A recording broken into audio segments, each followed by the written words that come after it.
Srinagar colony road number 15లో 3 acres land ఉంది. అది కోర్టులో కేసు నడుస్తుంది. అది వేరే వాళ్ళు ఏం చేశారంటే దొంగ డాక్యుమెంట్ ఒకటి క్రియేట్ చేసి మాకు writ order, injection order 2 months back కూడా మేము హైకోర్టు నుండి ఆర్డర్స్ తెచ్చుకున్నాము. లీగల్గా వాళ్ళు ఏమీ పట్టించుకోకుండా ఇల్లీగల్ కన్స్ట్రక్షన్ స్టార్ట్ చేసి రౌడీలను ఒక 50-60 మెంబర్స్ని తీసుకొని వచ్చి మమ్మల్ని కొట్టడము, మా ఇల్లు కూల్ చేస్తామని చెప్పడము, ఇవన్నీ చాలా భయపెట్టడము ఇలా చేస్తూనే ఉన్నారు.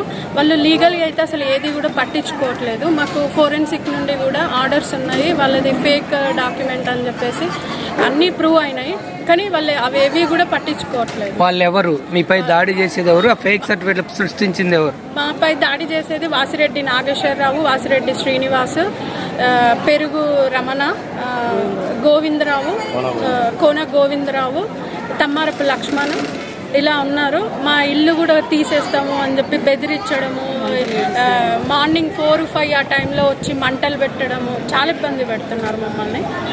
మీకు ఈ భూమి ఎలా వచ్చింది? ఎప్పటి నుంచి ఉంది? మాకు 2011లో మేము ల్యాండ్ ఓనర్స్ దగ్గర నుండి రిజిస్ట్రేషన్ చేయించుకున్నాము. అదే ల్యాండ్లో లాస్ట్ 13 years నుండి కూడా మాకు అదే ల్యాండ్లో ఇల్లు ఉంది. అదే ఇంట్లో ఉంటున్నాము మేము. ఇది మీరు ఎవరి దగ్గర కొన్నారు అనేది వాళ్ళ పేర్లు?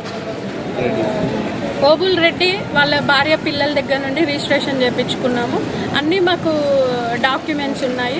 మేము డాక్యుమెంట్స్ చూపించినా కానీ వాళ్ళు అసలు కోర్టు ఏది కూడా పట్టించుకోవట్లేదు. ఇల్లీగల్ కన్స్ట్రక్షన్ స్టార్ట్ చేశారు. రాజకీయ బలం ఒకటి ఉంది వాళ్ళకి, డబ్బు బలము ఇవన్నీ ఉన్నాయి వాళ్ళకి. ఇప్పుడు వీళ్ళ మీద మీరు గతంలో కూడా ఫిర్యాదు చేశారు. ప్రభుత్వ అధికారులు కానీ, కలెక్టర్ కానీ, రెవెన్యూ వాళ్ళు కానీ ఏమైనా చర్యలు తీసుకున్నారా? మేము వాళ్ళ మీద FIR 2 సార్లు అయింది. పోలీసులు కావచ్చు ఎవరు కూడా రెస్పాండ్ అవ్వట్లేదు.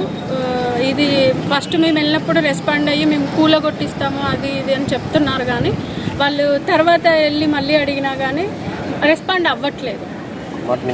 పగడాల నరేందర్, నేను TRS ఫౌండర్ని, సీనియర్ ఉద్యమకారుని.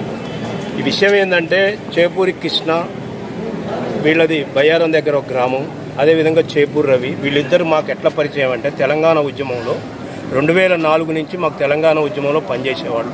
అయితే వీళ్ళు అక్కడ భూములు కొద్ది గొప్ప భూములు అమ్ముకొని ఇక్కడ ల్యాండ్ కొనుక్కున్నారు. ఈ ల్యాండ్ అసలు పట్టేదారుల దగ్గర, అసలు వాళ్ళ దగ్గర నుంచి, ఓనర్స్ దగ్గర నుంచి కొన్నారు వీళ్ళు. ఆ విషయం మాకు తెలుసు. మధ్యలో ఫేక్ డాక్యుమెంట్ సృష్టించి వీళ్ళ నాన్న, వీళ్ళ బాబాయ్ బతికున్నంత కాలం అందులోకి ఎవరిని వాళ్ళు రాలేదు. ఇప్పుడు వాళ్ళు చచ్చిపోయారు, ఈ మహిళలకు ఎవరు అండాలేరని ఇవాళ వాళ్ళకి ఒక అధికార పార్టీ అండ ఉందని. ఒకప్పుడు అంతకుముందు కూడా ఒకసారి అధికార పార్టీ అండ తీసుకొని వచ్చినప్పుడు నేను వీళ్ళ తరఫున పోవడం జరిగింది పోలీస్ స్టేషన్కి, మాట్లాడినాం. ఆ రోజు CI గారు డాక్యుమెంట్లు చూసి, ఇద్దరి డాక్యుమెంట్లు చూసి ఇది ప్రైవేట్ కేసు అయితే నాకు సంబంధం లేదని ఆయన పోవడం జరిగింది. మళ్ళీ ఈ రాజకీయ మార్పు జరిగిన తర్వాత ఈనాడు వీళ్ళ కుటుంబం మీద, వీళ్ళు మహిళలే ఉన్నారు ఆడ, వీళ్ళు ఆనాడు ఎప్పుడైతే ప్లాట్ కొనుక్కున్నారో ఆడొక ఇల్లు కట్టుకొని ఉంటున్నారు. అప్పటి వరకు వీళ్ళు ఎవరు లేరు, వాళ్ళ అవతల పార్టీ వాళ్ళు ఎవరు లేరు, వీళ్ళే అక్కడ నివసిస్తున్నారు. అయితే ఈనాడు వీళ్ళకి తల్లిదండ్రులు చనిపోయినారు. ఈ అమ్మాయికి తల్లిదండ్రులు చనిపోయారు, ఇంకో విధంగా ఇంకొక అమ్మాయికి తల్లిదండ్రులు చనిపోయిన దాంతో వీళ్ళకి ఒక అమ్మ ఉంది, ఓన్లీ మహిళలే వీళ్ళకి. అయితే వచ్చి దాడులు చేసి కొట్టి ఇల్లుని JCB పెట్టి గోలగొట్టారు. వీళ్ళ తరపున పోరాడేవాళ్ళు ఎవరు లేక ఒక డాక్టర్ కృష్ణారావు గారు, పిల్లల డాక్టర్ కృష్ణారావు గారు, జనరల్గా ఎవరైనా సమస్యలు వచ్చినప్పుడు ఆ సార్ని కలిసి చెప్పుకుంటే ఆయన స్పందిస్తాడు. అలాంటి స్పందించిన డాక్టర్ గారు కూడా మాకు చెప్పిండు, నరేంద్ర గారు మీరు కూడా మీ TRS పార్టీ నుంచి ఇది న్యాయమైన కోరిక మీకు తెలుసు కాబట్టి మీరు మద్దతు తెలియజేయండి అన్నాడు. అంటే మేము అంతకుముందు ఒకసారి కలెక్టర్కి వచ్చి కలిసినాం, ఆయనకు వివరించి చెప్పినాం, ఆయన విన్నాడు. కానీ అవతల వితౌట్ పర్మిషన్ అన్నట్టు, వాళ్ళకి పర్మిషన్ లేకుండానే మొత్తం వీళ్ళు కట్టుకున్న గోడలైతేమి, వీళ్ళు కట్టుకున్న బేస్మట్టాలు, వీళ్ళు కట్టుకున్న బందోబస్తు అంతా గోలగొట్టి దాన్ని ప్లాట్లు చేసి అమ్ముకోవాలని. ఎవరెవరు అందులో శాంతికేప్ నాగేశ్వరరావు అంటారు ఆయన, ఈయన ఆంధ్ర నుంచి వచ్చి శాంతి లాడ్జ్ ఓనర్ ఈయన. ఇంకోటి కోనా గోవిందరావు అని కొట్టుంటి ఒక విధంగా చెప్పాలంటే ఆయన ఒక DE చేసినోడు. వాడు మొత్తం ఇల్లీగల్ కాంటాక్ట్స్ ఉంటాయి ఇలాంటివి నాకు తెలుసు. కానీ గోవిందరావు పరిచయం లేదు నాకు, వాళ్ళు పరిచయం లేదు, కేవలం మాకు వీళ్ళే పరిచయం. ఎందుకంటే ఆనాడు తెలంగాణ ఉద్యమంలో మాతో పాటు కలిసి పనిచేసి ఈ కుటుంబాలు త్యాగాలు చేసింది వీళ్ళు. ఇక లాస్ట్కి వీళ్ళ పరిస్థితి ఏమైందంటే ఇక ఎవడూ రక్షణ కల్పించకపోతే ఇక ఏమైనా జరగవచ్చు. ఇది విషయం. కాబట్టి మీకు మీడియా ద్వారా ఇప్పుడు ఈ ప్రజా సంఘాలు అందరూ వచ్చింది, బహుజన సమాజ్ పార్టీ వచ్చింది, LHP వచ్చింది, ఇంకా డాక్టర్ గారు లాంటి మేధావులు, BC సంఘాలు అందరూ వచ్చారు. వీళ్ళ తరపున మాట్లాడుతున్నాం. మేము వాళ్ళకేమో ధనం ఉంది, ఇలా నాకు తెలిసి అధికార సిఏ గారి దగ్గరికి పోయి నేను అడిగిన సిఏ గారు అంతకుముందు కూడా సేమ్ మా టీఆర్ఎస్ గవర్నమెంట్లోనే ఆ రోజు ఒక ఆయన వచ్చిండు. ఆ రోజు కూడా ఇట్నే అన్యాయంగా వాళ్ళ ఫాదర్ని పిలిచి బూతులు తిట్టి కేసులు పెడుతున్నట్టు ఇది మీకు ధర్మం కాదని ఆ రోజు ఆ సిఏ గారిని నేనే అడిగిన. ఇవాళ మీరు అదే పని చేస్తున్నారు. ఇప్పుడు డాక్టర్ గారి మీద కేసు పెట్టండి ఆయన ఏం మాట్లాడుతున్నారు? ఆయనకి వెనక అవతల బలవంతులు ఉన్నారు, అక్రమ కేసులు పెట్టి ఇప్పుడు భయభ్రాంతులు చేసి ఈ పిల్లల మీద కొట్టారు. ఈ పిల్లల్ని కొడితే మరే కేసు పెట్టాలి కదా. ఆడపిల్లలు గిరిజన మహిళలు, వీళ్ళు వాస్తవంగా చెప్పాలంటే వీళ్ళు గిరిజనులే. అయితే మరి వీళ్ళ కేసులకేం బలం లేదు. ఇప్పుడు వాడు జేసీబీ వచ్చి గోలగొట్టుకుంటూ డాక్టర్ గారి మీద ఈ ఆడపిల్లల మీద కూడా కేసు పెట్టిండు, అక్రమ కేసులు బనాయించి. ఇది ధర్మం కాదు. ఇప్పుడు వీళ్ళ మీద కేసులు నమోదైనాయి, వాళ్ళ మీద నమోదైనాయి. వాళ్ళ మీద అయినాయి ఏమో తెలియదండి, వీళ్ళ మీద అయినాయి. ఎవరు పోయినా అయితే అండి, మీరు పోయినా అయితే వాళ్ళు చేస్తారు. అందుకే అంతా భయపడుతున్నారు. డాక్టర్ గారు ఒకడు, భద్రు నాయక్ అయితేమి, ఇంకా బహుజన సంఘాలు, ఎల్హెచ్పిఎస్, ఇంకా బీసీ సంఘాలు, అందరూ మహిళా సంఘాలు అందరూ వాళ్ళు పోరాటం చేస్తున్నారు. మీ తరపున కూడా నేను విజ్ఞప్తి చేసేది ఏంటంటే ప్రభుత్వానికి మీ ద్వారా తెలియజేయండి, ఇది మహిళలకు జరిగే అన్యాయం. రేపు ఇప్పుడు మనం ఎన్నో చూస్తున్నాం. ఇక ఒక పిల్లిని బోన్లో పెట్టుకొడితే ఏం చేస్తుంది? తిరగబడుతుంది, ఏదో ఒకటి చేస్తుంది. రేపు అదే జరగవచ్చు. మహిళలు కూడా చేయకూడదు అని రూలేము, లేదా ఇంకేదన్నా దారి చూసుకుంటాం మనం అనకూడదు. ఆ విషయం నడిపొడ్డున శ్రీనగర్ కాలనీ 15వ వీధిలో అంటే 13వ డివిజన్లో చేపూరి పద్మ, చేపూరి సంధ్యారాణి గారు దాదాపు 2013లో ఒరిజినల్ డాక్యుమెంట్తో కొన్నారు. అయితే అవతల వ్యక్తులు ఫేక్ డాక్యుమెంట్తోని ఓబుల్ రెడ్డి అనే వ్యక్తితోని ఆయన సంతకం కాకుండా చెన్నారెడ్డి సంతకం పెట్టి ఫోర్జరీ చేసుకున్నారు. అటువంటి డాక్యుమెంట్వి తప్పు అని అంటే తప్పు కాదు, మాదే కరెక్ట్ అని అంగబలం అర్ధబలంతో మొత్తంగా ప్రైవేట్ సైన్యంతో జేసీబీలతో వచ్చి అతి దారుణంగా పాశవికంగా మహిళల మీద దాడి చేసి ఇల్లీగల్ కన్స్ట్రక్షన్ చేస్తున్నారు. కనీసం అధికారులు కూడా స్పందించట్లేదు. కలెక్టర్ గారిని 2-3 సార్లు కలిశాము, తర్వాత మున్సిపల్ కమిషనర్ గారిని 2-3 సార్లు 4 సార్లు కలిశాము. దీని వెనక బడాబాబుల హస్తం ఉంది కాబట్టి వీళ్ళు స్పందించట్లేదని మాకు అర్థమవుతుంది. మేము ఈరోజు ప్రజా సంఘాలుగా, కుల సంఘాలుగా మొత్తంగా మేము వచ్చి గ్రీవెన్స్లో కలెక్టర్ గారికి నివేదించాం. కలెక్టర్ గారు సానుకూలంగా స్పందించారు. మీరు వెళ్ళి మున్సిపల్ కమిషనర్ గారిని కలవండి అన్నారు. కానీ ఇది ఏంది, అసలు ప్రజాస్వామ్యంలో ఉన్నామా లేదా? మేము ఇది ఏంది అని అడిగినప్పుడు మా మీద కూడా కేసులు పెట్టడం జరిగింది, అక్రమ కేసులు. సో ఇది ప్రజాస్వామ్యమా లేకపోతే ఏంది అనేది మాకు అర్థం కావట్లేదు. కాబట్టి కాంగ్రెస్ పార్టీని అధికారంలో తీసుకొచ్చిన తర్వాత కూడా ఈ భూ కబ్జాలు రోజుకు పెరిగిపోతున్నాయి. దీన్ని అరికట్టకపోతే మాత్రం ప్రజలు ప్రశాంతంగా ఉండరు. వెంటనే అరికట్టాలని డిమాండ్ చేస్తున్నాం. ఖమ్మం నగర నడిబొడ్డున ఒక ఉద్యమ కుటుంబం అయినటువంటి చేపూరి కుటుంబం వాళ్ళు కూడా ఒక ప్రజాప్రతినిధులుగా ఉన్నారు. ఇవాళ ఆ కుటుంబం మీద వారికి అన్ని సర్వహక్కులు ఉండి కూడా ఇవాళ కొంతమంది పెత్తందారులు, భూమాఫియా ఇవాళ యథేచ్ఛగా కొంతమంది ప్రైవేట్ సైన్యాన్ని ఉపయోగించి బలవంతంగా ఇల్లీగల్ కన్స్ట్రక్షన్ చేస్తూ వాళ్ళని భయభ్రాంతులు గురి చేసి ఇవాళ వాళ్ళ యొక్క భూముల్ని వారి యొక్క కబ్జా చేయాలని చెప్పి ఆక్రమించాలనే ఒక కుట్రతో ఈ రకమైన చర్యలు పూనుకుంటా ఉన్నారు. ఇవాళ నంగారబేరి లంబాడి హక్కుల పోరాట సమితిగా, ఉద్యమకారులుగా మేము ఆ కుటుంబానికి సంపూర్ణంగా అండగా ఉంటాం, భరోసా కల్పిస్తాం. ఇవాళ ఒకటే గౌరవ కలెక్టర్ గారిని, గౌరవ మున్సిపల్ కమిషనర్ గారిని మేము కలవటం జరిగింది. వాళ్ళు పదే మేము ఆపుతామని చెప్పి సమయం ఇచ్చారు.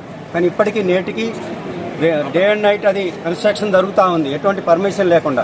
ఇవాళ మేము ఒకటే సూటిగా గౌరవ కలెక్టర్ గారిని, మున్సిపల్ కమిషనర్ గారిని విజ్ఞప్తి చేయదలుచుకున్నాం. ఎక్కడైనా ఒక పేదోడు ఒక 70 గజాల్లో ఇళ్ల స్థలం నిర్మించుకుంటే, ఒక గుడిసె వేసుకుంటే ఎమ్మటే పర్మిషన్ లేదనే కారణంతో ఎమ్మటే తొలగిస్తారు. మేము ఇప్పుడే చెప్పదలుచుకున్న వాళ్ళకి ఆల్రెడీ గౌరవ హైకోర్టు రిట్ ఉన్నాయి, వాళ్ళకి ఆర్డర్స్ ఉన్నాయి. కానీ యథాతథంగా వాళ్ళకి స్టే ఉండి కూడా ఇవాళ ఇల్లీగల్గా కొన్ని వందలాది మందితోని ఇవాళ డే అండ్ నైట్ భయభ్రాంతులు గురి చేస్తూ, మహిళల మీద దాడులు చేస్తూ, వాళ్ళని అవమానిస్తూ, కించపరుస్తూ, ఎవరైతే పరిశీలనకు పోవటం ఒక ఉద్యమకారుడు, తెలంగాణ ఉద్యమకారుడు డాక్టర్ గారు వారి దృష్టికి తీసుకొచ్చినప్పుడు బాధిత మహిళలు, వాళ్ళు గిరిజన బహుజన వర్గానికి చెందిన మహిళలు వాళ్ళ అక్కడ పరామర్శించి వాళ్ళకి పక్షాన నిలబెట్టడానికి పోయిన వాళ్ళ మీద అక్రమ కేసులు పెడుతూ వాళ్ళ భయభ్రాంతులు గురి చేస్తూ ఆ భూమిని కబ్జా చేయాలనే కుట్రల్ని వాళ్ళ ఇది ఛేదించాలని చెప్పి పోలీస్ యంత్రాంగం కూడా సహకరించకపోవడం బాధాకరం. ఇప్పటికైనా గౌరవ కలెక్టర్ గారు చెప్పారు, దాన్ని స్టే ఆర్డర్ యథాతథంగా ఉంచామని చెప్పి, స్టేటస్ కో మెయింటైన్ చేయమని చెప్పి గౌరవ కమిషనర్ గారికి ఫోన్ కానీ రిటర్న్ కూడా ఆదేశించారు. ఇప్పటికైనా గౌరవ కమిషనర్ గారు ల్యాండ్ తక్షణమే జోక్యం చేసుకొని ఏదైతే అక్కడ ఉన్నటువంటి ఇల్లీగల్ కన్స్ట్రక్షన్ని ఆపాలి, తక్షణమే ఆ స్టేని నిలుపుదల చేయాలని చెప్పి ఇవాళ నుంచే దాన్ని ఇంప్లిమెంట్ చేయాలని మేము కోరుతా ఉన్నాం. అది కూడా కాని పక్షంలో ఎస్సీ ఎస్టీ బీసీ మైనార్టీ ప్రజా సంఘాలుగా, ఉద్యమ సంఘాలుగా, రాజకీయ పార్టీలు అందరినీ కలుపుకొని తక్షణమే దీన్ని రాష్ట్రవ్యాప్త ఉద్యమంగా మేము మలచడానికి తక్షణమే పూనుకుంటాం. ఇప్పటికైనా ఇవాళ ఇక్కడ ముగ్గురు మంత్రులు ఉన్నారు ఈ జిల్లాలో. వారికి మంచి పేరు ఉంది, కానీ ఇప్పటికైనా మాకు నమ్మకం ఉంది గౌరవ మంత్రులందరూ జోక్యం చేసుకొని కలెక్టర్ గారిని, కమిషనర్ గారిని ఇట్లాంటి ఘటనలు పునరావృతం కాకుండా చూడాలని చెప్పి తక్షణమే జోక్యం చేసుకొని కలెక్టర్ గారిని, కమిషనర్ గారిని ఆదేశించి ఇట్లాంటి ఇల్లీగల్ కన్స్ట్రక్షన్ని ఆపమని చెప్పి మీరు ఆదేశించాలని ఇవాళ గౌరవ మంత్రి, లోకల్ మంత్రి గారికి అవినీతికి మారు పేరు, ఇట్లాంటి క్షమించడని ఒక మంచి పేరు ఉంది. కాబట్టి ఇప్పటికైనా గౌరవ మంత్రి గారు ఇట్లాంటి ఘటనలు పునరావృతం కాకుండా మీరు కలెక్టర్ గారిని ఆదేశించాలని, కమిషనర్ గారిని ఆదేశించాలని, ఆ కుటుంబానికి రక్షణ కల్పించాలని. వారి యొక్క ఆదర్శ కుటుంబం, ఉద్యమ కుటుంబం కాబట్టి ఇట్లాంటి వారు కూడా ప్రభుత్వంలోనే ఉన్నారు, ప్రస్తుత ప్రభుత్వంలో ఉన్నారు.